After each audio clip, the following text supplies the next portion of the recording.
सारे प्राणियों का उद्गम इन दोनों शक्तियों में है। इस जगत में जो कुछ भी भौतिक तथा आध्यात्मिक है, उसकी उत्पत्ति तथा प्रलय मुझे ही जानी। जितनी वस्तुएं विद्यमान हैं, वे पदार्थ तथा आत्मा के प्रतिफल हैं। आत्मा सृष्टि का मूल क्षेत्र है और पदार्थ आत्मा का द्वारा उत्पन्न किया जाता है। भौतिक विकास की किसी भी अवस्था में आत्मा की उत्पत्ति नहीं होती, अपितु यह भौतिक जगत आध्यात्मिक शक्ति के आधार पर ही प्रकट होता है। इस भौतिक शरीर का इसलिए विकास हुआ क्योंकि इसके भीतर आत्मा उपस्थित है।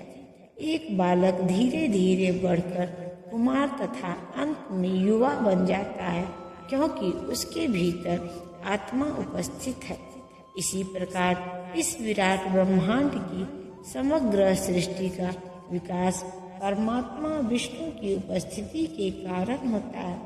अतः आत्मा तथा पदार्थ मूलतः भगवान की दो शक्तियां हैं, जिनके संयोग से विराट ब्रह्मांड प्रकट होता है। अतः भगवान ही सभी वस्तुओं के आदि कारण है। भगवान का अंश रूप जीवात्मा भले ही किसी गगनचुंबी प्रासाद या किसी महान कारखाने या किसी महानगर का निर्माता हो सकता है, किंतु वह विराट ब्रह्मांड का कारण नहीं हो सकता।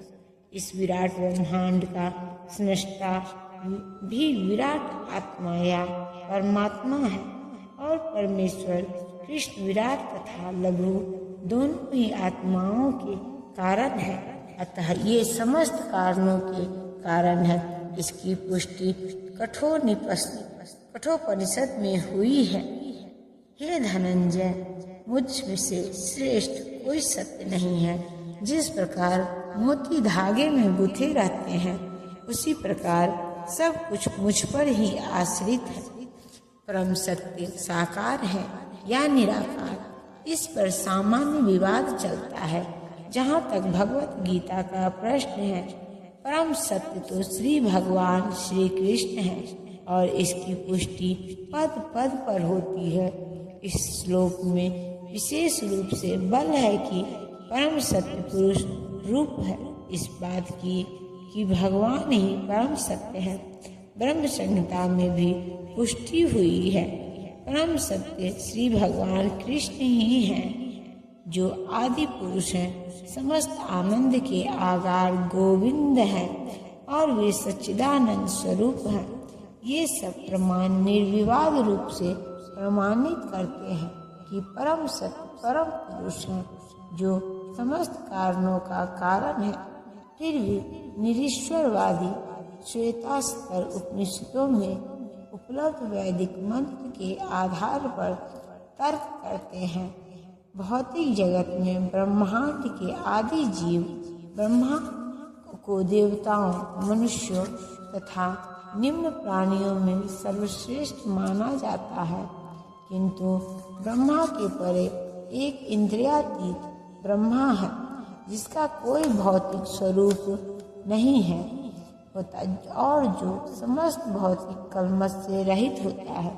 जो व्यक्ति उसे जान लेता है वह भी दिव्य बन जाता है, किंतु जो उसे नहीं जान पाता वे सांसारिक दुखों को भोगते हैं। निर्विशेषवादी अरूपम शब्द पर विशेष बल देते हुए, किंतु यह अरूपम शब्द निराकार नहीं है, यह दिव्य सच्चिदानंद स्वरूप का सूचक है, जैसा कि ब्रह्म संहिता में वर्णित है और ऊपर उद्धृत है। श्वेतास्तर उपनिषद के अन्य श्लोकों से भी इसकी पुष्टि होती है। मैं उन भगवान को जानता हूँ जो अंधकार की समस्त भौतिक अनुभूतियों से परे हैं। उनको जानने वाला ही जन्म तथा मृत्यु के बंधन का उल्लंघन कर सकता है। उस परम पुरुष के इस ज्ञान के अतिरिक्त मोक्ष का कोई अन्य साधन नहीं है। उन परम पुरुष से बढ़कर कोई सत्य नहीं, क्योंकि वे श्रेष्ठतम हैं। वे सूक्ष्म से भी सूक्ष्मतर है और महान से भी महानतर है। वे मूक वृक्ष के समान स्थित है और दिव्य आकाश को प्रकाशित करते हैं। जिस प्रकार वृक्ष अपनी जड़ें फैलाता है, वे भी अपनी विस्मृत शक्तियों का प्रसार करते हैं। इन श्लोकों से निष्कर्ष निकलता है कि परम शक्ति ही श्री भगवान है, जो अपनी विविध परा अपरा शक्तियों के द्वारा सर्वव्यापी है। हे कुंती पुत्र, मैं जल का स्वाद हूँ, सूर्य तथा चंद्रमा का प्रकाश हूँ, वैदिक मंत्रों में ओंकार हूँ, आकाश में ध्वनि हूँ तथा मनुष्य में सामर्थ्य हूँ। यह श्लोक बताता है कि भगवान किसी प्रकार अपनी विविध परा तथा अपरा शक्तियों द्वारा सर्वव्यापी है। परमेश्वर की प्रारंभिक अनुभूति उनकी विभिन्न शक्तियों द्वारा हो सकती है और इस प्रकार उनका निराकार रूप में अनुभव होता है। जिस प्रकार सूर्य देवता एक पुरुष है और अपनी सर्वव्यापी शक्ति सूर्य प्रकाश द्वारा अनुभव किया जाता है, उसी प्रकार भगवान अपने धाम में रहते हुए भी अपनी सर्वव्यापी शक्तियों द्वारा अनुभव किए जाते हैं। जल का स्वाद जल का मूलभूत गुण है। कोई भी व्यक्ति समुद्र का जल नहीं पीना चाहता, क्योंकि इसमें शुद्ध जल के स्वाद के साथ साथ नमक मिला रहता है। जल के प्रति आकर्षण का कारण स्वाद की शुद्धि है और यह शुद्ध स्वाद भगवान की शक्तियों में से एक है। निर्विशेषवादी व्यक्ति जल में भगवान की उपस्थिति जल के स्वाद के कारण अनुभव करता है और सगुणवादी भगवान का गुणगान करता है, क्योंकि वे प्यास बुझाने के लिए सुस्वादु जल प्रदान करते हैं। परमेश्वर को अनुभव करने की यही विधि है। व्यवहारतः सगुणवाद तथा निर्विशेषवाद में कोई मतभेद नहीं है। जो ईश्वर को जानता है वह यह भी जानता है कि प्रत्येक वस्तु में एक साथ सगुण बोध तथा निर्गुण बोध निहित होता है और इनमें कोई विरोध नहीं है। अतः भगवान चैतन्य ने अपना शुद्ध सिद्धांत प्रतिपादित किया है, जो अचिंत भेदभाव तत्व कहलाता है।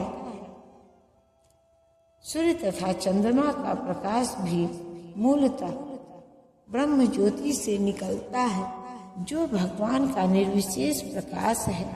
प्रणव या ओंकार प्रत्येक वैदिक मंत्र के प्रारंभ में भगवान को संबोधित करने के लिए प्रयुक्त दिव्य ध्वनि है। चूँकि निर्विशेषवादी परमेश्वर कृष्ण को उनके सांख्य नामों के द्वारा पुकारने से भयभीत रहते हैं, अतः वे ओंकार का उच्चारण करते हैं, किंतु उन्हें इसकी तनिक भी अनुभूति नहीं होती कि ओंकार कृष्ण का शब्द स्वरूप है। कृष्ण भावनामृत का क्षेत्र व्यापक है और जो इस भावनामृत को जानता है वह धन्य है। जो कृष्ण को नहीं जानता वे मोहग्रस्त रहते हैं। अतः कृष्ण का ज्ञान मुक्ति है और उनके प्रति अज्ञान बंधन है। परमेश्वर को अनुभव करने की यही विधि है। जो ईश्वर को जानता है वह यह भी जानता है कि प्रत्येक वस्तु में एक साथ सगुण बोध तथा निर्गुण बोध निहित होता है और इनमें कोई विरोध नहीं है।